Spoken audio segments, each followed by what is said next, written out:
ಐಶ್ವರ್ಯಶಾಲಿನಃ ಆನಂದತೀರ್ಥಭಗವತ್ಪಾದಾನ್ ವಂದೇ ನಿರಂತರಂ. ಭವತಿ ಯದನುಭಾವಾದೇಡಮೂಕೋಪಿ ವಾಗ್ಮೀ ಜಡಮತಿರಪಿ ಜಂತುರ್ಜಾಯತೆ ಪ್ರಾಜ್ಞಮೌಲಿಃ. ಸಕಲವಚನಚೇತೋ ದೇವತಾ ಭಾರತೀ ಸಾ ಮಮ ವಚಸಿ ನಿಧತ್ತಾಂ ಸನ್ನಿಧಿಂ ಮಾನಸೇ ಚ. ನಮೋऽस्तु ತಾತ್ವಿಕಾ ದೇವಾಃ ವಿಷ್ಣುಭಕ್ತಿಪರಾಯಣಾಃ ಧರ್ಮಮಾರ್ಗೇ ಪ್ರೇರಯಂತು ಭವಂತಃ ಸರ್ವ ಏವ ಹಿ.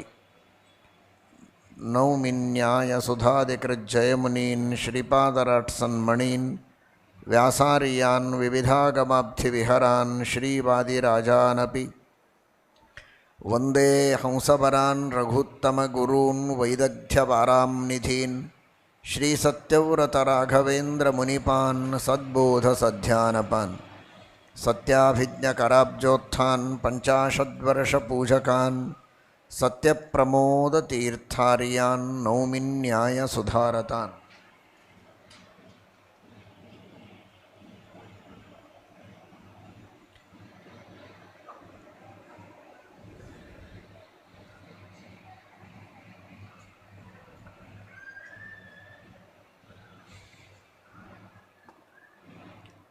ಭಗವಂತನನ್ನು ಕಾಣುವಾಗ, ಚಿಂತನೆ ಮಾಡುವಾಗ, ಶಾಸ್ತ್ರದಲ್ಲಿ, ಇತಿಹಾಸಗಳಲ್ಲಿ, ಪುರಾಣಗಳಲ್ಲಿ ಬಂದ ಭಗವಂತನ ಮಹಿಮೆಗಳನ್ನು ಕೇಳುವಾಗ ನಮ್ಮ ಜೊತೆಗೆ ಸಮೀಕರಣ ಮಾಡಿಕೊಂಡು ಪರಮಾತ್ಮನಿಗೆ ಇಂತಹ ಮಹಿಮೆ ಇರುವುದಕ್ಕೆ ಸಾಧ್ಯವೋ ಅನ್ನುವ ಆಲೋಚನೆ ಬಂದರೆ ಅವನಿಗೆ ನಿಜವಾದ ಉದ್ಧಾರದ ದಾರಿ ಸಿಕ್ಕಿಲ್ಲ ಅಂತ ಅರ್ಥ. ಬಹಳ ದೊಡ್ಡ ತಪ್ಪು. ಧರ್ಮದ ಮಾರ್ಗದಲ್ಲಿ, ಆಧ್ಯಾತ್ಮಿಕ ಪಯಣದಲ್ಲಿ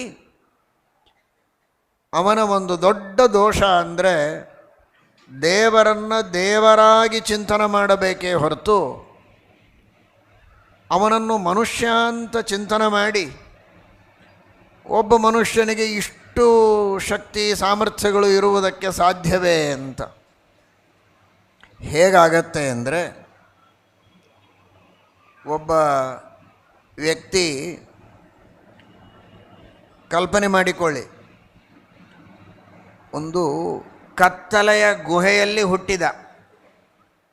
ಅವನ ತಂದೆ ತಾಯಿ ಅಲ್ಲೇ ಇದ್ದರು, ಇವನ ಅಲ್ಲೇ ಹುಟ್ಟಿದ. ಅವನನ್ನು ಹೊರಗೆ ಕಳಿಸಿಲ್ಲ, ಸೂರ್ಯನನ್ನೇ ನೋಡಿಲ್ಲ, ಬೆಳಕೇ ಕಂಡಿಲ್ಲ.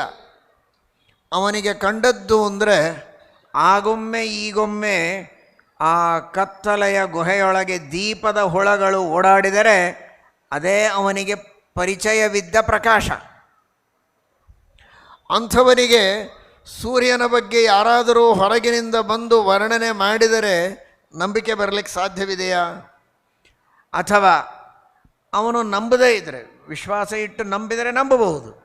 ಆದರೆ ನಂಬದೇ ಇದ್ದ ಮಾತ್ರಕ್ಕೆ ಸೂರ್ಯನ ವ್ಯಕ್ತಿತ್ವ, ಸೂರ್ಯನ ತೇಜಸ್ಸು ಸುಳ್ಳ? ಆ ಸ್ಥಿತಿಯಲ್ಲಿ ಮಾನವರಿದ್ದೇವೆ ಅಂತ ಎಲ್ಲರೂ ತಿಳಿದುಕೊಳ್ಳಿ. ಶಾಸ್ತ್ರದ ಮೇಲೆ ನಂಬಿಕೆ ಇಲ್ಲದ ಒಬ್ಬ ಮಾನವ ಕೇವಲ ತನ್ನ ಸುತ್ತಮುತ್ತಲಿನ ಪರಿಸರದೊಳಗಿದ್ದ ಮಾನವರನ್ನು ಮಾತ್ರ ಕಂಡವ ದೇವರ ಮಹಿಮೆಯನ್ನೇನಾದರೂ ವರ್ಣನೆ ಮಾಡಿದಾಗ, ಓ, ದೇವರಿಗೆ ಇಷ್ಟು ಇರಲಿಕ್ಕೆ ಸಾಧ್ಯವೇ? ಯಾವ ಮನುಷ್ಯರಿಗೂ ಹೀಗಿರೋದಿಲ್ವಲ್ಲ. ಪರ್ವತ ಎತ್ತುತ್ತಾನ, ಗೋವರ್ಧನ ಪರ್ವತ, ಕೃಷ್ಣ ಅದು ಬಾಲಕ, ಒಂದೇ ಬೆರಳಿನ ಮೇಲೆ. ಇದು ಕಥೆ, ಇದು ಅತ್ಯಂತ ಅಸಾಧ್ಯವಾದದ್ದು ಅಂತ ಅಂದುಕೊಂಡ್ರೆ ಅದು ಎಷ್ಟು ಮೌಢ್ಯ ಆಗತ್ತೆ ಅಂದರೆ, ದೀಪದ ಹುಳವನ್ನು ಮಾತ್ರ ಕಂಡ ಒಬ್ಬ ವ್ಯಕ್ತಿ ಇಡೀ ಜಗತ್ತನ್ನು ಬೆಳಗುವ ಒಂದು ಭಾರೀ ಪ್ರಕಾಶಮಯವಾದ ವಸ್ತು ಇದೆ ಸೂರ್ಯಮಂಡಲ ಅನ್ನುವುದನ್ನು ಅಲ್ಲಗಳೆದರೆ ಎಂತಹ ದಡ್ಡತನ! ಸತ್ಯಕ್ಕೆ ವಿರುದ್ಧ, ನಮ್ಮೆಲ್ಲರ ಅನುಭವಕ್ಕೆ ವಿರುದ್ಧವೋ ಅಷ್ಟೇ ವಿರುದ್ಧವಾಗತ್ತೆ. ಆದ್ದರಿಂದ ಸಾಂಕೇತಿಕವಾಗಿ ಗಾಯತ್ರಿ ಮಂತ್ರದೊಳಗೆ ಪರಮಾತ್ಮನನ್ನು ಸೂರ್ಯ ಅಂತ, ಸೂರ್ಯಾಂತರ್ಗತ ನಾರಾಯಣನ ಉಪಾಸನೆಯನ್ನು ಮಾಡುವುದಕ್ಕೆ ನಮಗೆಲ್ಲ ಹೇಳಿದ್ದಾರಲ್ಲ, ಇದನ್ನೇ ಸೂಚನೆ ಮಾಡಿದ್ದಾರೆ. ಹೇಗೆ ಒಬ್ಬ ದೀಪದ ಹುಳವನ್ನು ಮಾತ್ರ ಕಂಡವನಿಗೆ ಸೂರ್ಯನ ವ್ಯಕ್ತಿತ್ವ ಅಸಂಭಾವಿತ ಅಂತ ಅನಿಸಿದ ಮಾತ್ರಕ್ಕೆ ಅದು ಅಸಂಭಾವಿತ ಅಲ್ಲ, ಹಾಗೆ ಸೂರ್ಯಾಂತರ್ಗತನಾದ ನಾರಾಯಣನ ಅನಂತ ಗುಣಪೂರ್ಣತ್ವ, ಇಡೀ ಜಗತ್ತನ್ನು ಧಾರಣ ಮಾಡುವ ಶಕ್ತಿ, ಪೋಷಣ ಮಾಡುವ ಶಕ್ತಿ, ಸೃಷ್ಟಿ ಸ್ಥಿತಿ ಲಯ ನಿಯಮನಾದಿಗಳನ್ನು ಮಾಡುವ ಶಕ್ತಿ, ಇದು ನೀವು ಅಸಂಭಾವಿತ ಅಂತ ತಿಳಿದ ಮಾತ್ರಕ್ಕೆ ಅಸಂಭಾವಿತವಲ್ಲ. ಅದು ಸೂರ್ಯನಲ್ಲಿ ಹೇಗೆ ಸತ್ಯವೋ ಪ್ರಕಾಶ, ಹಾಗೆ ಭಗವಂತನಲ್ಲಿಯೂ ಈ ಎಲ್ಲ ಗುಣಗಳು ಸತ್ಯ ಅಂತ ಒಂದು ಪ್ರಶ್ನೆಗೆ ಉತ್ತರ ಕೊಡುವ ರೀತಿಯಲ್ಲಿ ನಮಗೆ ಉಪಾಸನೆ ಮಾಡಲಿಕ್ಕೆ ಹೇಳಿದ್ದು ವೇದ ಮಂತ್ರ ಸೂರ್ಯಾಂತರ್ಗತ ನಾರಾಯಣನನ್ನು. ಸೂರ್ಯ ಹೇಗೆ ಎತ್ತರದೊಳಗಿದ್ದಾನೆ, ಹಾಗೆ ನಮ್ಮೆಲ್ಲರ ಮಾನವರ ಏನೆಲ್ಲ ಕಲ್ಪನೆಗಳಿವೆ, ವ್ಯಕ್ತಿತ್ವಗಳಿವೆ, ಆಲೋಚನೆಗಳಿವೆ, ಇವುಗಳನ್ನೆಲ್ಲ ಮೀರಿದ ಎತ್ತರದ ವ್ಯಕ್ತಿತ್ವ ಆ ಪರಮಾತ್ಮನ ವ್ಯಕ್ತಿತ್ವ. ಅಂತಹ ಪರಮಾತ್ಮನನ್ನು ಆ ದೃಷ್ಟಿಯಲ್ಲಿ ನಾವು ಆಲೋಚನೆ ಮಾಡಬೇಕು. ನಾವು ಕಂಡ ಜಗತ್ತಿನ ಹಿನ್ನೆಲೆಯಲ್ಲಿ ಈ ಜಗತ್ತಿನ ನಿರ್ಮಾಪಕನಾದ ಒಬ್ಬ ವ್ಯಕ್ತಿ ಇರಬೇಕು. ಜಗತ್ತಿನ ನಿರ್ಮಾಣ ಮಾಡಿದ ವ್ಯಕ್ತಿ ಅಂತಾದರೆ ಅವನ ಜ್ಞಾನ, ಅವನ ಶಕ್ತಿ, ಅವನ ಬಲ, ಅವನ ಪರಾಕ್ರಮ, ಅವನ ಔದಾರ್ಯ, ಅವನ ಶೌರ್ಯ, ಅವನ ವಾತ್ಸಲ್ಯ, ಅವನ ಕಾರುಣ್ಯ, ಅವನ ದೂರದೃಷ್ಟಿ, ಇವುಗಳೆಲ್ಲ ಎಷ್ಟಿರುವುದಕ್ಕೆ ಸಾಧ್ಯ ಅಂತ ನಾವು ಊಹೆ ಮಾಡಬೇಕೇ ಹೊರತು, ಒಪ್ತಾ ಇರೋದು ಜಗತ್ತಿಗೆ ಒಬ್ಬ ಕಾರಣನಾದ ದೇವರಿದ್ದಾನೆ ಅಂತ. ಆದರೆ ಅವನ ಬಗ್ಗೆ ಚಿಂತನೆ ಮಾಡೋದು ಈ ಜಗತ್ತಿನೊಳಗಿರುವ ಹುಳಗಳಂತೆ ಇರುವ ನಮ್ಮ ಜೊತೆಗೆ ಸಮೀಕರಣ ಮಾಡಿಕೊಂಡು. ಇದೆಂತಹ ಬುದ್ಧಿವಂತಿಕೆ! ಎಂದಿಗೂ ಆ ತರಹದ ಸಮೀಕರಣವನ್ನು ಮಾಡಬಾರದು. ಸಮರೇ ಇಲ್ಲ ದೇವರಿಗೆ. ನತ್ವತ್ಸಮೋಸ್ತ್ಯಭ್ಯಧಿಕಃ ಕುತೋನ್ಯಃ. ಅಲ್ಲ, ಸಮೀಕರಣ ಯಾಕೆ ಮಾಡಬಾರದು? ಅದು ಹೇಗೆ ಮಾಡಲಿಕ್ಕೆ ಸಾಧ್ಯ? ಯಾವ ವ್ಯಕ್ತಿಗೆ ಇನ್ನೂ ನಡೆಯುವುದಕ್ಕೆ ಬರ್ತಾ ಇಲ್ಲ,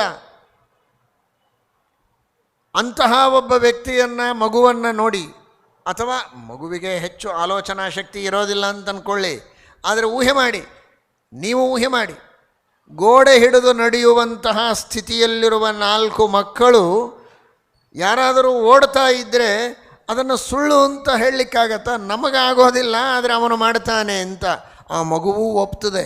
ಯಾಕೆಂದರೆ ಕಣ್ಣಿನಿಂದ ನೋಡ್ತಾ ಇದೆ ಓಡೋದನ್ನು, ನಡೆಯೋದನ್ನು ನೋಡುತ್ತೆ, ಓಡೋದನ್ನು ನೋಡುತ್ತೆ, ಕಣ್ಣಿನಿಂದ ನಂಬುತ್ತದೆ. ನನಗಾಗೋದಿಲ್ಲ ಅಂದ ಮಾತ್ರಕ್ಕೆ ಅವನಿಗಾಗೋದಿಲ್ಲ ಅಂತ ಅಲ್ಲಗಳೆಯೋದಕ್ಕಾಗೋದಿಲ್ಲ. ಯಾಕೆ ಅಂದರೆ ಓಡುವುದು ಪ್ರತ್ಯಕ್ಷ ಸಿದ್ಧ. ಅಂದರೆ ಇದು ಮಗುವಿಗೂ ಅರ್ಥವಾಗುವ ವಿಷಯ. ಹಾಗೆ ಅಲ್ಲಿ ಪ್ರತ್ಯಕ್ಷ, ಇಲ್ಲಿ ಶಾಸ್ತ್ರ. ನಮ್ಮ ಸಾಮಾನ್ಯರ ಜೀವನದಲ್ಲಿ ಅಂತಹ ಶಕ್ತಿ, ಅಂತಹ ವ್ಯಕ್ತಿತ್ವ, ಅಂತಹ ಗುಣಗಳು ಕಾಣದೇ ಇದ್ದರೂ ಜಗತ್ತನ್ನು ಸೃಷ್ಟಿ ಮಾಡಿದಂತಹ ಒಂದು ದೊಡ್ಡದಾದ ವ್ಯಕ್ತಿತ್ವವನ್ನು ನಾವು ತಿಳಿತಾ ಇದ್ದೇವಲ್ಲ, ಅಂತಹ ಭಗವಂತನಲ್ಲಿ ಈ ಶಕ್ತಿ, ಈ ಜ್ಞಾನ, ಈ ಬಲ ಯಾವುದೂ ಅಸಂಭಾವಿತ ಅಲ್ಲ ಅನ್ನೋದನ್ನು ವಿವೇಕಿಗಳಾದ ಮನುಷ್ಯರು ತಿಳಿಯಬೇಕು. ಅದನ್ನು ತಿಳಿದರೆ ಅದು ನಿಜವಾದಂತಹ ಶಾಸ್ತ್ರದ ಲಾಭವನ್ನು ಮಾಡಿಕೊಂಡಂತೆ. ಇಲ್ಲದೇ ಇದ್ದರೆ ಸುಮ್ಮನೆ ಶಾಸ್ತ್ರ ಓದೋದು, ಏನೋ ಹೇಳ್ತಾರಪ್ಪ ಅನ್ನುವ ರೀತಿಯಲ್ಲಿ ಕೇಳಿದರೆ ಅದು ಶಾಸ್ತ್ರವನ್ನು ಕೇಳಿ ಯಾವ ಪ್ರಯೋಜನವೂ ಇಲ್ಲ. ಈ ಹಿನ್ನೆಲೆಯಲ್ಲಿ ಶ್ರೀಮದಾನಂದ ತೀರ್ಥ ಭಗವತ್ಪಾದಾಚಾರ್ಯರು ಶುದ್ಧ ಭಾಗವತದ ಧರ್ಮದ ಬಗ್ಗೆ ತಿಳಿಸುವಾಗ ಹೇಳ್ತಾರೆ, ಮಾನವರು ಹಾಗೆ ತಿಳಿದರೆ ಅಡ್ಡಿ ಇಲ್ಲ, ದೇವತೆಗಳೂ ಕೆಲವೊಮ್ಮೆ ಹಾಗೆ ತಿಳಿಯುತ್ತಾರೆ. ಅಸುರಾವೇಶದಿಂದಲೂ ಆಗಿರಬಹುದು, ಜ್ಞಾನದ ತಿರೋಧಾನ ಆದದ್ದರಿಂದ ಆಗಿರಬಹುದು, ಅಥವಾ ಈ ಭೂಸ್ಪರ್ಶದ ಮಹಿಮೆಯಿಂದ ಆಗಿರಬಹುದು, ಮಾನುಷ ಅನ್ನವನ್ನು ತಿಂದ ಕಾರಣಕ್ಕಾಗಿರಬಹುದು. ಅಂತೂ ಕೆಲವೊಮ್ಮೆ ದೊಡ್ಡವರಿಗೂ ಹೀಗೆ ತಪ್ಪು ಕಲ್ಪನೆ ಬರುತ್ತೆ, ಕೆಲವೊಮ್ಮೆ. ಆದರೆ ನಮ್ಮಂತಹ ಸಾಮಾನ್ಯರಿಗೆ ಮಾತ್ರ ಮೇಲಿಂದ ಮೇಲೆ ಆ ತರಹದ ತಪ್ಪು ಕಲ್ಪನೆಗಳು ಬರುವುದಕ್ಕೆ ಸಾಧ್ಯವಿರುತ್ತೆ. ಜಾಗರೂಕತೆಯಿಂದ ಅದನ್ನು ಬರದೇ ಇರುವಂತೆ ನೋಡಿಕೊಂಡು ನಾವು ಶುದ್ಧರಾಗಬೇಕು, ಭಗವಂತನ ಪ್ರೀತಿಯನ್ನು ಸಂಪಾದನೆ ಮಾಡಬೇಕು, ನಿಜವಾದ ಧರ್ಮವನ್ನು ಪರಿಪಾಲನೆ ಮಾಡಬೇಕು, ಧರ್ಮದ ಸೋಗು ಹಾಕಬಾರದು. ಧಾರ್ಮಿಕರು ಅಂತ ಮೇಲ್ನೋಟಕ್ಕೆ ತೋರಿಸಿ ಒಳಗೆ ಈ ತರಹದ ತಪ್ಪು ಕಲ್ಪನೆಗಳನ್ನು ದೇವರ ಬಗ್ಗೆ ಪಡೆದುಕೊಂಡಿದ್ದರೆ ಅದು ಶುದ್ಧ ಧಾರ್ಮಿಕತೆ ಅಲ್ಲ. ದೇವಕೀ ವಸುದೇವಾದ್ಯಾಹ ಮೇನಿರೇ ಮಾನುಷಂ ಹರಿಂ. ಸಮೀಕರಣ. ಮನುಷ್ಯರೆಲ್ಲ ಹೇಗೋ ನೋಡಿದರೆ ದೇವಕಿ ಸ್ವಯಂ ಅದಿತಿ, ವಸುದೇವ ಕಶ್ಯಪ. ಹಾಗಾಗಿ ಸ್ವಯಂ ಅವರು ಮಹಾನುಭಾವರು, ಸಾಮಾನ್ಯರೇನಲ್ಲ, ಮಹರ್ಷಿ ಪತ್ನಿ. ಅಂತಹ ದೇವಕಿ ವಸುದೇವರು ಕೂಡ ಪರಮಾತ್ಮನನ್ನೇ ಮಗನನ್ನಾಗಿ ಪಡೆಯಬೇಕು ಅಂತ ತಪಸ್ಸು ಮಾಡಿದವರು. ತಪಸ್ಸು ಮಾಡಿದಾಗ ಪರಮಾತ್ಮ ಪ್ರಸನ್ನನಾಗಿ ವರ ಕೊಟ್ಟದ್ದು. ವರ ಕೊಡುವಾಗಲೂ ಪರಮಾತ್ಮ ಹೇಳಿದ್ದಾನೆ ಮತ್ತೆ ಪ್ರತ್ಯಕ್ಷನಾಗಿ, ಹಿಂದೆ ಪೃಶ್ನಿಗರ್ಭ ಅಂತ ನಿಮ್ಮಲ್ಲಿ ಅವತಾರ ಮಾಡಿದ್ದೆ, ಇವತ್ತು ವಾಮನ ಜಯಂತಿ, ಅದಿತಿ ಕಶ್ಯಪರಾಗಿ ನೀವಿರುವಾಗ ನಿಮ್ಮಲ್ಲಿ ವಾಮನ ರೂಪಿಯಾಗಿ ನಾನು ಅವತಾರ ಮಾಡಿದೆ, ತ್ರಿವಿಕ್ರಮನಾಗಿ ಬೆಳೆದೆ, ಇಡೀ ಜಗತ್ತನ್ನು ವ್ಯಾಪಿಸಿದೆ, ಅಂತಹ ಮಹಾಮಹಿಮೆಯನ್ನು ಕಂಡಿದ್ದೀರಿ. ದೇವತೆಗಳಿಂದ ಅಸುರರು ರಾಜ್ಯವನ್ನು ಕಸದುಕೊಂಡಾಗ ಅದನ್ನು ಮರಳಿ ಪಡೆದು ಇಂದ್ರನಿಗೆ ಕೊಟ್ಟದ್ದು ನಾನು ಎಂಬುದಾಗಿ ವಾಮನ ದೇವರ ಅವತಾರವನ್ನೂ ಸ್ಮರಣೆಗೆ ತಂದುಕೊಟ್ಟು, ಅಂತಹ ಪ್ರಶ್ನೆಗರ್ಭನೇ ವಾಮನನೇ ಈಗ ಶ್ರೀಕೃಷ್ಣನಾಗಿ ನಿಮ್ಮಲ್ಲಿ ಅವತಾರ ಮಾಡ್ತಾ ಇದ್ದೇನೆ ಅಂತ ಪರಮಾತ್ಮ ಹೇಳಿದ್ದಾನೆ. ಇವರು ತಪಸ್ಸು ಮಾಡಿದ್ದು ದೇವರಿಗೋಸ್ಕರ. ದೇವರು ವರ ಕೊಡುವಾಗಲೂ ಎಚ್ಚರಿಕೆಯಿಂದ ತನ್ನ ಸ್ವರೂಪವನ್ನು ತಿಳಿಸಿಕೊಟ್ಟು, ಅವನಿಗೆ ಎಚ್ಚರಿಕೆಯಿಂದ ಅಲ್ಲ, ಇವರಿಗೆ ಎಚ್ಚರಿಕೆ ಬರುವಂತೆ ಮಾಡಿ ತನ್ನ ಸ್ವರೂಪವನ್ನು ತಿಳಿಸಿಕೊಟ್ಟು ಅನುಗ್ರಹ ಮಾಡಿದ್ದಾನೆ. ಇವರೂ ಸಂತೋಷಪಟ್ಟಿದ್ದಾರೆ. ದೇವಕಿ ಸ್ತೋತ್ರ ಮಾಡಿದ್ದಾಳೆ, ವಸುದೇವ ಸ್ತೋತ್ರ ಮಾಡಿದ್ದಾನೆ. ವಿದಿತೋಸಿ ಭವಾನ್ ಸಾಕ್ಷಾತ್ ಭಗವಾನ್ ಪ್ರಕೃತಿ ಪರಃ ಅಂತ ದೇವಕಿ ಸ್ತೋತ್ರ ಮಾಡ್ತಾಳೆ. ರೂಪಂ ಯತ್ತತ್ ಪ್ರಾಹುರವ್ಯಕ್ತಮಾದ್ಯಂ ಬ್ರಹ್ಮ ಜ್ಯೋತಿರ್ನಿರ್ಗುಣಂ ನಿರ್ವಿಕಾರಂ ಸತ್ತಾ ಮಾತ್ರಂ ನಿರ್ವಿಶೇಷಂ ನಿರೀಹಂ.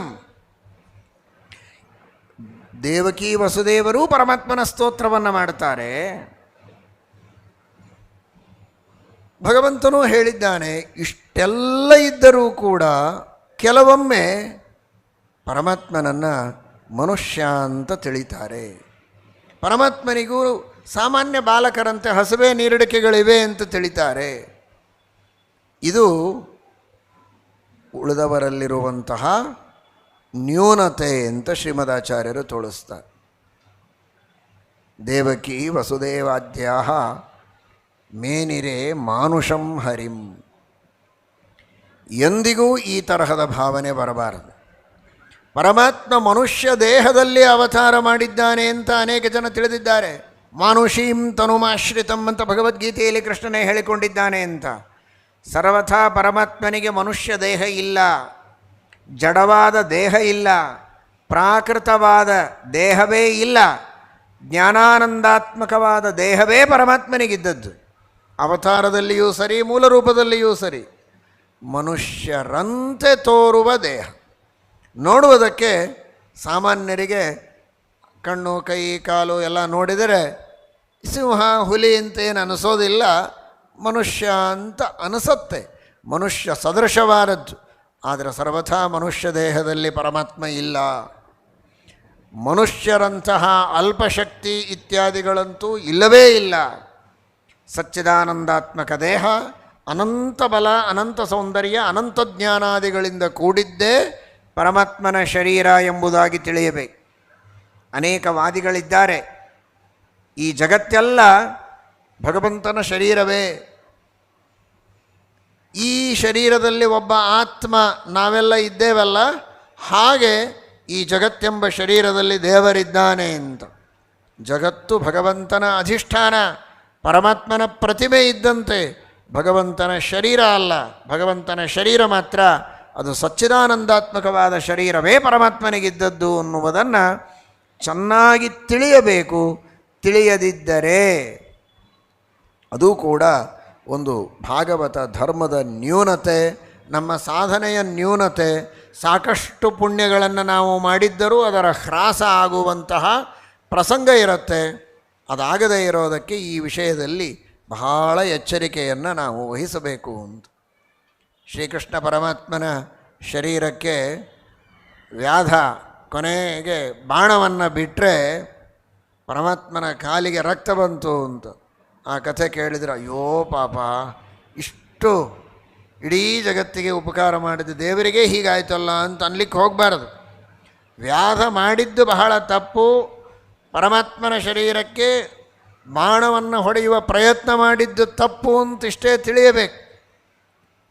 ಅದನ್ನೂ ದೇವರು ಕ್ಷಮಾ ಮಾಡಿದ ಅಂತ ತಿಳಿಯಬೇಕು.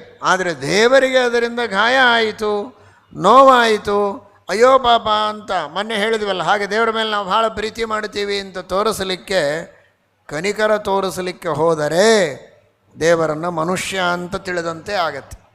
ಸರ್ವಥಾ ತಿಳಿಯಬಾರದು. ಅದು ಭಾಗವತ ಧರ್ಮದ ಲೋಪವಾದಂತೆ ಅಂತ ಶ್ರೀಮದಾಚಾರ್ಯರು ಎಚ್ಚರಿಕೆ ಕೊಡ್ತಾರೆ. ಹಾಗಾಗಿ ದೇವರ ಶರೀರವನ್ನೂ ಮಾನುಷ ಶರೀರ ಅಂತ ಚಿಂತನೆ ಮಾಡಬಾರದು. ದೇವರಲ್ಲಿರುವ ಶಕ್ತಿ ಸಾಮರ್ಥ್ಯಗಳನ್ನು ಮನುಷ್ಯರಿಗೆ ಸಮೀಕರಣ ಮಾಡಿಕೊಂಡು ವಿಚಾರ ಮಾಡಲಿಕ್ಕೆ ಹೋಗಬಾರದು. ಸಮಗ್ರವಾದಂತಹ ಜಗತ್ತನ್ನೇ ಹೊತ್ತ ಪರಮಾತ್ಮನಿಗೆ ಒಂದು ಗೋವರ್ಧನ ಪರ್ವತವನ್ನು ಹೊರುವುದು ಏನು ಅಸಾಧ್ಯ, ಲೀಲಾಜಾಲಬಾರದ್ದು ಅಂತ ಹೀಗೆ ನಮ್ಮ ಮೈಂಡ್ ಸೆಟ್ ತಯಾರು ಮಾಡಿಕೊಳ್ಳಬೇಕು. ದೇವರು ಅಂತ ಶಬ್ದ ಆಡುವಾಗ ಫೋಟೋದಲ್ಲಿ ನೋಡಿದಂತಹ ಕೈ ತಲೆ ಕಣ್ಣು ಮೂಗು ಇರೋ ಒಬ್ಬ ವ್ಯಕ್ತಿ ಅಂತ ತಿಳಿಯಬೇಡಿ. ದೇವರು ಎಂಬ ಕಾನ್ಸೆಪ್ಟನ್ನು ಬಂದದ್ದೇ ಜಗತ್ತಿನ ಸೃಷ್ಟಿ ಮಾಡಿದ ಒಬ್ಬ ವ್ಯಕ್ತಿ ಬೇಕು ಅಂತ, ಜನ್ಮಾದ್ಯಸ್ಯ ಯತಃ. ಅಂತಹ ದೇವರು ಅಂದರೆ ಹೇಗಿರಬಹುದು ಅಂತ ಹಾಗೆ ನಮ್ಮ ಚಿಂತನೆ ಓಡಬೇಕೇ ಹೊರತು ನಾವು ಹೇಗಿದ್ದೇವೆ ಅಂತ ನೋಡಿಕೊಂಡು ದೇವರನ್ನು ಚಿಂತನೆ ಮಾಡಬಾರದು. ಮಾಡಿದರೆ ದೊಡ್ಡವರು ಮಾಡಿದ್ದು ತಪ್ಪು, ಇನ್ನು ನೀವು ಮಾಡಿದರಂತೂ ಬಹಳ ಘೋರವಾದ ಅನರ್ಥ ಅದರಿಂದ ಆದೀತು ಅಂತ ಆಚಾರ್ಯರು ತಿಳಿಸ್ತಾರೆ. ಭೀಷ್ಮಸ್ತು ಭಾರ್ಗವಂ ರಾಮಂ ಅವಮೇನೆ ಯುಯೋಧಚ. ಭೀಷ್ಮಾಚಾರ್ಯರು 525 ವರ್ಷಗಳವರೆಗೆ ಅಧ್ಯಯನವನ್ನು ಮಾಡಿದವರು. ಅಂತಹ ಮಹಾನುಭಾವರು 350 ವರ್ಷ ಕೇವಲ ತತ್ವಶಾಸ್ತ್ರವನ್ನು ಅಧ್ಯಯನ ಮಾಡಿದ್ದಾರೆ, ಭಗವತ್ ತತ್ವಗಳನ್ನು ತಿಳಿದಿದ್ದಾರೆ. 100 ವರ್ಷ ವೇದಗಳನ್ನು ಅಧ್ಯಯನ ಮಾಡಿದ್ದಾರೆ. 75 ವರ್ಷಗಳವರೆಗೆ ಅಸ್ತ್ರಗಳನ್ನು ಅಭ್ಯಾಸ ಮಾಡಿದ್ದಾರೆ. ತಾರತಮ್ಯ ಹೇಗಿದೆ ನೋಡಿ, ತಾರತಮ್ಯ ಎಲ್ಲೂ ಬಿಟ್ಟಿಲ್ಲ. ಭೀಷ್ಮಾಚಾರ್ಯರು ತಾವು ಅಧ್ಯಯನ ಮಾಡುವಾಗ ಯಾವ ಯಾವ ಶಾಸ್ತ್ರಗಳಿಗೆ ಎಷ್ಟು ಮಹತ್ವ ಕೊಟ್ಟಿದ್ದಾರೆ ನೋಡಿ. ತತ್ವಶಾಸ್ತ್ರಗಳು, ಪ್ರಮೇಯಗಳು, ಭಗವಂತನ ಮಹಿಮೆಗಳು, ಅದನ್ನು 350 ವರ್ಷ ಅಧ್ಯಯನ ಮಾಡುತ್ತಾರೆ. ಸ್ವಲ್ಪ ಬೃಹಸ್ಪತ್ಯಾಚಾರ್ಯರ ಹತ್ತಿರ, ಇನ್ನುಳಿದದ್ದು ಪರಶುರಾಮ ದೇವರ ಹತ್ತಿರ, ಪ್ರಧಾನವಾಗಿ ಪರಶುರಾಮ ದೇವರಿಂದ. ಅದಾದ ಮೇಲೆ 100 ವರ್ಷ ವೇದಗಳನ್ನು ಅಧ್ಯಯನ ಮಾಡುತ್ತಾರೆ. ಅಂದರೆ ತತ್ವಶಾಸ್ತ್ರದ ನಂತರ ವೇದಗಳು ಅಂತ. ಶಸ್ತ್ರಾಸ್ತ್ರಗಳನ್ನು ಬರೀ 75 ವರ್ಷಗಳವರೆಗೆ ಮಾತ್ರ ಅಧ್ಯಯನ ಮಾಡುತ್ತಾರೆ. ಅಂತೂ 525 ವರ್ಷಗಳವರೆಗೆ ಅಧ್ಯಯನದಲ್ಲಿ ತೊಡಗಿದವರು ಭೀಷ್ಮಾಚಾರ್ಯರು. ಗುರುಗಳ್ಯಾರು? ಸರ್ವೋತ್ತಮನಾದ ಭಗವಂತ ಪರಶುರಾಮ ದೇವರು. ದೇವತೆಗಳಿಗೆ ಗುರುಗಳಾದ ಬೃಹಸ್ಪತ್ಯಾಚಾರ್ಯರು. ಏನು ಸಾಮಾನ್ಯರಲ್ಲ, 10ನೆಯ ಕಕ್ಷೆಯಲ್ಲಿ ಬರುವವರು ತಾರತಮ್ಯದಲ್ಲಿ. ಇವರು 18ನೆಯ ಕಕ್ಷೆಯಲ್ಲಿ ಬರುವವರು ಭೀಷ್ಮಾಚಾರ್ಯರು, ಶೇಷಶತಸ್ಥರು. ಅಂತಹ ಭೀಷ್ಮಾಚಾರ್ಯರು ಸ್ವಯಂ 18ನೆಯ ಕಕ್ಷೆಯಲ್ಲಿ ಬರುವ ವಸು ದೇವತೆ. ವಸು ರುದ್ರ ಆದಿತ್ಯಾಂತರ್ಗತ ಅಂತ ನೀವೆಲ್ಲ ಹೇಳ್ತಾ ಇರ್ತೀರಿ. ವಸುರುದ್ರ ಆದಿತ್ಯರ ಸ್ಮರಣೆ ಮಾಡ್ತೀರಿ ಪಿತೃಕಾರ್ಯಾದಿಗಳಲ್ಲಿ. ಅವರ ಅನುಗ್ರಹ ಇಲ್ಲದೆ ಪಿತೃಗಳ ಉದ್ಧಾರ ಇಲ್ಲ. ಅಂತಹ ವಸುರುದ್ರ ಆದಿತ್ಯರಲ್ಲಿ ಒಬ್ಬರಾದ ಭೀಷ್ಮಾಚಾರ್ಯರು ವಸುಗಳು. ಬೃಹಸ್ಪತ್ಯಾಚಾರ್ಯರಿಂದ ಅಧ್ಯಯನ, ಪರಶುರಾಮ ದೇವರಿಂದ ಅಧ್ಯಯನ. ಯಾಕೆ ಹೇಳಿದೆ? ಇಷ್ಟೆಲ್ಲ ಪರಿಕರ ಇದೆ. ಇಷ್ಟಿದ್ರೂ ಆ ಭೀಷ್ಮಾಚಾರ್ಯರು ಪರಶುರಾಮ ದೇವರ ಆಜ್ಞೆಯನ್ನು ಪರಿಪಾಲನೆ ಮಾಡದೆ ಪರಶುರಾಮ ದೇವರ ಜೊತೆಗೆ ಯುದ್ಧವನ್ನು ಆಡಿದ್ದಾರೆ. ತಮ್ಮ ಗುರುಗಳು ಸರ್ವೋತ್ತಮನಾದ ಭಗವಂತ ಅನ್ನುವುದಂತೂ ಒಂದು ಕಡೆಗೆ, ತನ್ನನ್ನು ಉದ್ಧಾರ ಮಾಡಿದ ಜ್ಞಾನೋಪದೇಶ ಮಾಡಿದ ಗುರುಗಳೂ ಹೌದು, ದೇವರೂ ಹೌದು. ತಂ ದೇವಂ ಪಿತರಂ ಪತಿಂ ಗುರುತಮಂ, ದೇವನೂ ಹೌದು ಗುರುವೂ ಹೌದು, ಗುರುತಮ ಸರ್ವೋತ್ತಮ ಗುರು. ಅಂತಹ ಭೀಷ್ಮಾಚಾರ್ಯರು ಆ ಅಂಬಾ ಅವಳನ್ನು ವಿವಾಹ ಆಗಬೇಕು ಅಂತ ಹೇಳಿದಾಗ ವಿವಾಹ ಆಗುವುದಿಲ್ಲ. ವಿವಾಹ ಆಗದೇ ಇರೋದು ಸರಿ, ಯುದ್ಧವನ್ನು ಆಡುತ್ತಾರೆ. ಪರಶುರಾಮ ದೇವರಿಗೆ ಭೀಷ್ಮಾಚಾರ್ಯರನ್ನು ಸೋಲಿಸೋದೇನು ದೊಡ್ಡ ವಿಷಯ ಅಲ್ಲ. ಆದರೂ ಪರಶುರಾಮ ದೇವರು ಭೀಷ್ಮಾಚಾರ್ಯರಿಗೆ ಸ್ವಲ್ಪ ಮರ್ಯಾದೆಯನ್ನು ಕೊಟ್ಟಂತೆ ಮಾಡುತ್ತಾರೆ, ನಾಟಕ ಮಾಡುತ್ತಾರೆ. ಅದು ಅವರ ಔದಾರ್ಯ. ಆದರೆ ಭೀಷ್ಮಾಚಾರ್ಯರು ಪರಶುರಾಮ ದೇವರ ಎದುರು ಯುದ್ಧ ಆಡಬಾರದಾಗಿತ್ತು. ಅದೇ ಭೀಮಸೇನ ದೇವರ ವಿಷಯ ಕೇಳಿದಿರಿ. ನಿಜವಾಗಿ ಯುದ್ಧ ಮಾಡೋದಲ್ಲ, ಗದಾಯುದ್ಧವನ್ನು ಕಲಿಯುವಾಗ ಕೃಷ್ಣನ ಎದುರಿಗೆ ಗದಾಯುದ್ಧ ಕಲಿತ್ರೆ ಕೃಷ್ಣನ ಮೇಲೆ ಗದೆ ಎತ್ತಬೇಕಾಗತ್ತೆ ಅಂತ ಕೃಷ್ಣನ ಹತ್ರ ಗದಾಯುದ್ಧ ಕಲಿಯೋದಕ್ಕೆ ಬರೋದಿಲ್ಲ. ಬಲರಾಮ ದೇವರ ಹತ್ರ ಹೋಗ್ತಾರೆ, ದೇವರ ಎದುರಿಗೆ ಆಯುಧವನ್ನು ಎತ್ತಬಾರದು ಅನ್ನೋಷ್ಟು ಶುದ್ಧ ಭಾಗವತ ಧರ್ಮದಲ್ಲಿ ಭೀಮಸೇನ ದೇವರ ರಥರಾದರೆ, ಯುದ್ಧವನ್ನೇ ನೇರವಾಗಿ ಪರಶುರಾಮ ದೇವರನ್ನೇ ಗುರಿಯಾಗಿಟ್ಟುಕೊಂಡು ಶಸ್ತ್ರಾಸ್ತ್ರಗಳ ಪ್ರಯೋಗ ಮಾಡುವ ಯುದ್ಧವನ್ನು ಮಾಡುತ್ತಾರೆ ಅಂತಂದರೆ ಭಾಗವತ ಧರ್ಮದಲ್ಲಿ ಎಂತಹ ನ್ಯೂನತೆ ಬಂತು ಅಂತ ಕಾಣಿ. ಹಾಗಾದರೆ ಎಂದಿಗೂ ದೇವರ ಜೊತೆಗೆ ಯುದ್ಧ ಮಾಡುವುದಲ್ಲ, ದೇವರ ಆಜ್ಞೆಯ ಉಲ್ಲಂಘನೆಯನ್ನೂ ಮಾಡಬಾರದು, ದೇವರ ಜೊತೆಗೆ ಯುದ್ಧವನ್ನೂ ಆಡಬಾರದು. ಅವರು ಮಹಾನುಭಾವರು ಭೀಷ್ಮಾಚಾರ್ಯರು. ಅವರು ಉಪದೇಶ ಮಾಡಿದ ಧರ್ಮಗಳೇ ಇಡೀ ಮಹಾಭಾರತದ ಶಾಂತಿ ಪರ್ವ ಅನುಶಾಸನ ಪರ್ವಗಳಲ್ಲಿ ತುಂಬಿವೆ. ಅಂತಹ ಜ್ಞಾನಿಗಳು, ಮಹಾನುಭಾವರು, ಪರಮ ಭಗವದ್ಭಕ್ತರು ಅಂತ್ಯಕಾಲದಲ್ಲಿಯೂ ಪರಮಾತ್ಮನನ್ನು ಕಾಣ್ತಾ ಸ್ತೋತ್ರ ಮಾಡಿದವರು ಮಹನೀಯರು.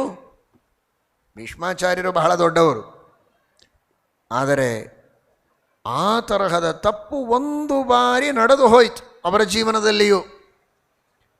ಆದರೆ ಆ ತರಹದ ತಪ್ಪು ಯಾವಾಗಲೂ ಎಲ್ಲರ ಜೀವನಗಳಲ್ಲಿ ನಡೀತಾ ಇರ್ತದೆ ಅನ್ನೋದನ್ನು ಮರಿಬೇಡಿ.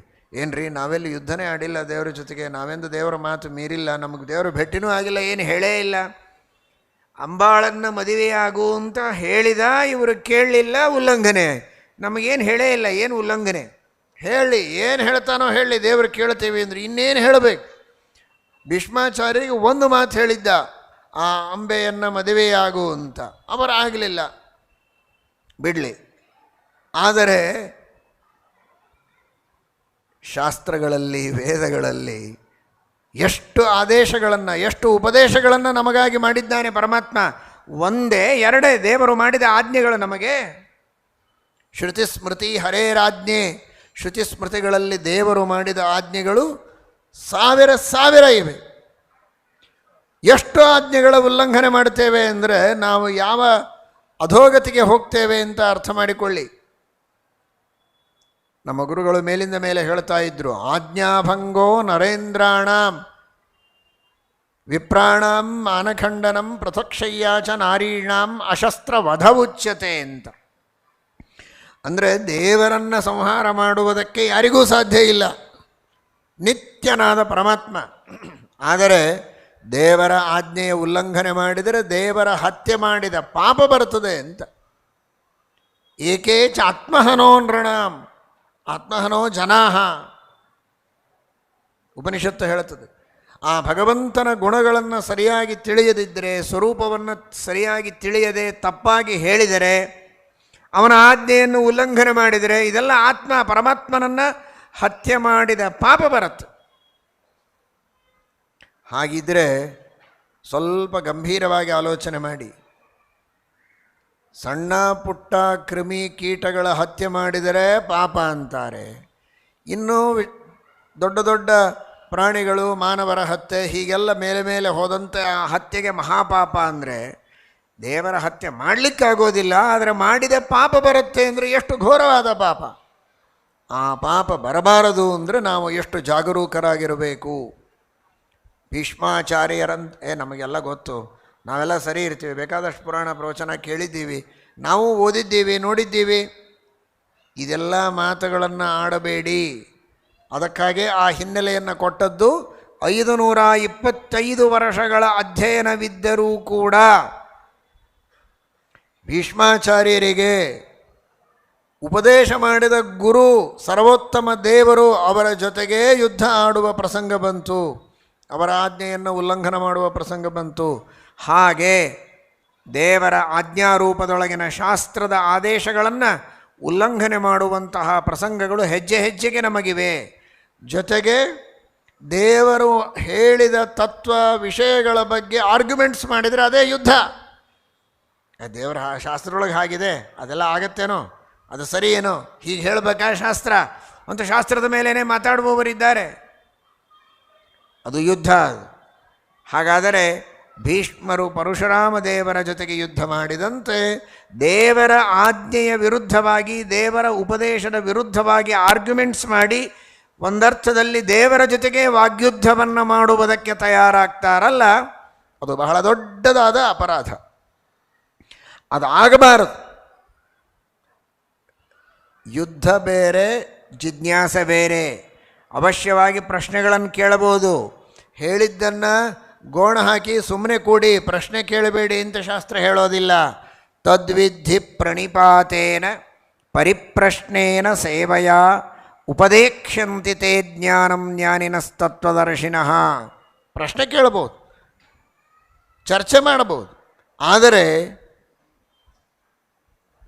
ತನ್ನ ಅಲ್ಪವಾದ ವಿವೇಕ ತಿಳುವಳಿಕೆ ಅಜ್ಞಾನದಿಂದ ಆ ಶಾಸ್ತ್ರದ ಮಾತುಗಳನ್ನು ಅಲ್ಲಗಳೆದು ನಿಂದಿಸಿ ತಿರಸ್ಕರಿಸಬಾರದು. ಇನ್ನೂ ಜಿಜ್ಞಾಸೆಯಿಂದ 10 ಬಾರಿ ಕೇಳಿ ತಾನು ತಿಳಿದುಕೊಳ್ಳಲಿ, ಚರ್ಚೆ ಮಾಡಲಿ, ಸ್ಪಷ್ಟವಾದ ಜ್ಞಾನವನ್ನು ಪಡೆದುಕೊಳ್ಳಲಿ, ಅದರಲ್ಲಿ ತಪ್ಪಿಲ್ಲ. ಆದರೆ ಯುದ್ಧ, ತಿರಸ್ಕಾರ, ನಿರಾಕರಣೆ ಆಗಬಾರದು ಅನ್ನುವ ದೃಷ್ಟಿಯಲ್ಲಿ ನಮಗೆಲ್ಲ ಎಚ್ಚರವನ್ನು ಕೊಡ್ತಾ ಇದ್ದಾರೆ ಶ್ರೀಮದಾಚಾರ್ಯರು. ನಮ್ಮ ಗುರುಗಳು ಈ ಮಾತನ್ನು ಹೇಳ್ತಾ ಇದ್ದರು ಮೇಲಿಂದ ಮೇಲೆ. ದೇವರಲ್ಲಿ, ಗುರುಗಳಲ್ಲಿ, ಮಹಾತ್ಮರಲ್ಲಿ ಭಕ್ತಿಯನ್ನು ಮಾಡಬೇಕು, ಶಾಸ್ತ್ರ ಓದಬೇಕು. ಕೊನೆ ಪಕ್ಷ ಶಾಸ್ತ್ರದ ನಿಂದೆ, ಶಾಸ್ತ್ರಜ್ಞರ ನಿಂದೆಯನ್ನು ಮಾಡದೇ ಇದ್ದರೂ ಸಾಕು, ಎಷ್ಟೋ ಉತ್ತಮವಾದಂತಹ ಧರ್ಮ ಮಾರ್ಗ ಅದು. ಶಾಸ್ತ್ರ ಓದದೇ ಇದ್ದರೆ ಅಷ್ಟೇ ಹೋಯಿತು, ಆದರೆ ಓದಿದವರ ನಿಂದೆ, ಶಾಸ್ತ್ರದ ನಿಂದೆ ಮಾಡಬೇಡಿ ಅಂತ ಮೇಲಿಂದ ಮೇಲೆ ಉಪನ್ಯಾಸದಲ್ಲಿ ತಿಳಿಸ್ತಾ ಇದ್ದರು. ಹಾಗಾಗಿ ಎಂದಿಗೂ ಯುದ್ಧ ಆಗಬಾರದು. ದೇವರ ಜೊತೆಗೆ, ದೇವರ ಭಕ್ತರ ಜೊತೆಗೆ, ಶಾಸ್ತ್ರದ ಜೊತೆಗೆ. ಅದನ್ನು ಶ್ರೀಮದಾಚಾರ್ಯರು ಸೂಚನೆ ಮಾಡ್ತಾರೆ. ಭೀಷ್ಮಸ್ತು ಭಾರ್ಗವಂ ರಾಮಂ ಅವಮೇನೆ ಯುಯೋಧಚ. ಅಂದರೆ ಇದು ಇನ್ನೊಂದು ಅರ್ಥದಲ್ಲಿ ಭೀಷ್ಮಾಚಾರ್ಯರ ಬಗ್ಗೆ ಪರಿಚಯ ಮಾಡಿಸ್ತಾ ಇದ್ದಾರೆ. ಶುದ್ಧ ಭಾಗವತ ಧರ್ಮದಲ್ಲಿ ಇಲ್ಲ, ಪರಮ ಭಗವದ್ಭಕ್ತರೇ, ಆದರೆ ಕೆಲವೊಮ್ಮೆ ಚಿನ್ನ ಧರ್ಮರಾಗಿದ್ದಾರೆ ಅಂತ. ಜೊತೆಗೆ ನಮ್ಮೆಲ್ಲರಿಗೂ ಒಂದು ಮಾತನ್ನು ಇಲ್ಲಿ ಸೂಚನೆ ಮಾಡ್ತಾ ಇದ್ದಾರೆ. ಯಹ ರಾಮಂ ಅವಮೇನೆ, ಯಹ ಭಾರ್ಗವಂ ರಾಮಂ ರಾಮಂ, ಭಾರ್ಗವ ರಾಮ ಅಥವಾ ಶ್ರೀರಾಮಚಂದ್ರ, ಯಹ ಭಾರ್ಗವಂ ರಾಮಂ ವಾ ಅವಮೇನೆ ರಾಮಂಚ ಅವಮೇನೆ ಯುಯೋಧಚ ಸಹ ಭೀಷ್ಮ ಅಂತ. ಯಾರಾದರೂ ಪರಶುರಾಮದೇವರನ್ನು ಅಥವಾ ರಾಮದೇವರನ್ನು, ನಮ್ಮೆಲ್ಲರ ಆರಾಧ್ಯ ಪುರುಷನಾದಂತಹ ಶ್ರೀರಾಮಚಂದ್ರನನ್ನು, ಅಥವಾ ಸಕಲ ಯಜ್ಞಗಳಲ್ಲಿ ಹವಿಸ್ಸುಗಳನ್ನು ಸ್ವೀಕಾರ ಮಾಡುವ ಆ ಹರಣೀಪತಿ ಪರಶುರಾಮ, ಅವನನ್ನು ಯಾರು ವಿರೋಧ ಮಾಡುತ್ತಾರೆ, ಯುದ್ಧ ಮಾಡುತ್ತಾರೆ, ತಿರಸ್ಕಾರ ಮಾಡುತ್ತಾರೆ, ಯಜ್ಞಯಾಗಾದಿಗಳಿಗೆ ಅರ್ಥ ಇಲ್ಲ, ಇದೆಲ್ಲ ವೇಸ್ಟು ಅಂತ ಬೈತಾರೆ, ಧರ್ಮವನ್ನು ಅಲ್ಲಗಳಿತಾರಲ್ಲ, ಅವರು ಯಾರು ಅಂದರೆ ಈ ಜಗತ್ತಿನೊಳಗೆ ಅವರು ಬಹಳ ಭಯಂಕರರಾಗಿರುವಂತಹ ಒಂದರ್ಥದಲ್ಲಿ ಉಗ್ರವಾದಿಗಳವರು, ಸಹ ಭೀಷ್ಮ ಅಂತ ಶ್ರೀಮದಾಚಾರ್ಯರು ಹೀಗೆ ಹೇಳ್ತಾ ಇದ್ದಾರೆ. ಯೋ ರಾಮಂ ಅವಮೇನೆ ಯೋ ಭಾರ್ಗವಂ ಅವಮೇನೆ ಯುಯೋಧಚ ಸ ಸರ್ವೋಪಿ ಭೀಷ್ಮ. ಅವನು ಭಾರೀ ಭಯಂಕರನಾದ ವ್ಯಕ್ತಿ, ಭಯೋತ್ಪಾದಕನಾದ ವ್ಯಕ್ತಿ. ಧಾರ್ಮಿಕ ಕ್ಷೇತ್ರದಲ್ಲಿ ಅಂತಹ ಭಯೋತ್ಪಾದಕರಿಗೆ ಅವಕಾಶ ಕೊಡಬೇಡಿ, ಅವರನ್ನು ದೂರ ಇಡಿ. ಅವರ ಮಾತಿಗೆ ಸೊಪ್ಪು ಹಾಕಬೇಡಿ ಅಂತನ್ನುವ ರೀತಿಯಲ್ಲಿ ಶ್ರೀಮದಾಚಾರ್ಯರು ಈ ಮಾತಿಗೆ ಇನ್ನೊಂದು ಅರ್ಥವನ್ನು ನಾವು ತಿಳಿಯುವುದಕ್ಕೆ ಸಾಧ್ಯ ಇದೆ. ಹಾಗಾಗಿ ಜೀವನದಲ್ಲಿ ಆ ತರಹದ ಒಂದು ಎಚ್ಚರಿಕೆಯನ್ನು ನಾವು ವಹಿಸಬೇಕು ಅಂತ ಶ್ರೀಮದಾಚಾರ್ಯರು ಇಲ್ಲಿ ಸಂದೇಶವನ್ನು ನೀಡುತ್ತಾ ಇದ್ದಾರೆ. ಸೃಷ್ಟಿಸ್ಥಿತಿ